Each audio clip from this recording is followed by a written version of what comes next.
আজকের রবিউল আউয়াল মাসের ৭ তারিখ, নবীর জন্মদিনের মাস।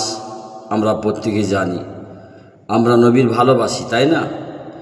নবীর ভালোবাসা মানে অনেকে দেখবেন অসভ্য অশিক্ষিত বার হয়, তারা কি করে থাকে, গরু জবাই করে খানা করে পুরো এলাকা জুড়ে খাওয়ানো হয়।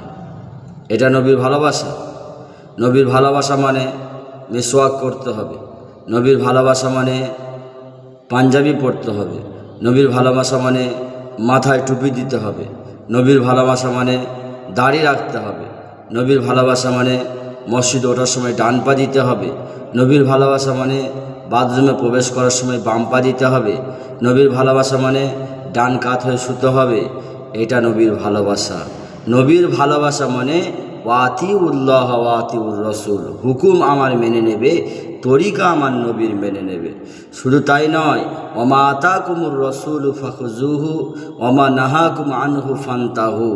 নবীর ভালোবাসা মানে আমার নবী যেটা তোমাকে বলেছে ওটা তুমি গ্রহণ করে নাও, কামিয়াবির দরজা তুমি পেয়ে যাবে। আর যেটা ছাড়তে বলেছে ওটা ছেড়ে দাও, খবরদার ওই আমলটা যেন কখনো করো না। আমরা যে নবীর ভালোবাসি, এখনও পর্যন্ত আমরা অনেকে দাঁড়িয়ে রাখি নাই, এখনও পর্যন্ত আমরা নামাজি, 30 বছর নামাজ পড়ছি, কিন্তু মাথায় যে টুপিটা 10 গ্রাম, সেই টুপিটা মাথায় দিতে লজ্জা লাগে।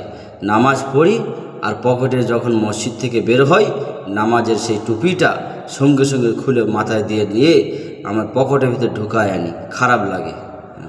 মিসওয়াক করেন? কোনো দিন তো মিসওয়াক করেন না। এটা নবীর ভালোবাসা নয়। মিসওয়াক করুন। দস্তরখানায় খানা খেয়েছেন, মেহমান গেলে পরে নতুন দস্তরখানা বের করেন, আর এটা তো আমি জানি, কিন্তু আপনি কি দস্তরখানায় খানা খান প্রতিদিন? দস্তরখানায় খানা খান, তাহলে নবীর ভালোবাসা হবে। আর দস্তরখানায় খানা খেলে অহংকার ধ্বংস হয়ে যাবে, তাকাব্বুর চূর্ণ হয়ে যাবে, আপনি একটা কোমল প্রকৃতির নরম মানুষ তৈরি হবেন। আল্লাহ আপনার ঘরে নিঃসন্তান দান করবে।